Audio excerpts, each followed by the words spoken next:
قال لن أرسله معكم حتى تؤتون موثقا من الله لتأتونني به إلا أن يحاط بكم.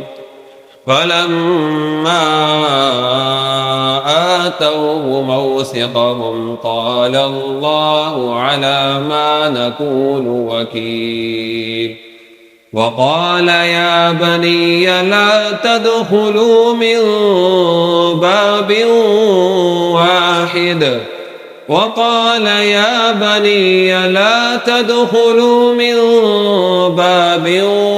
واحد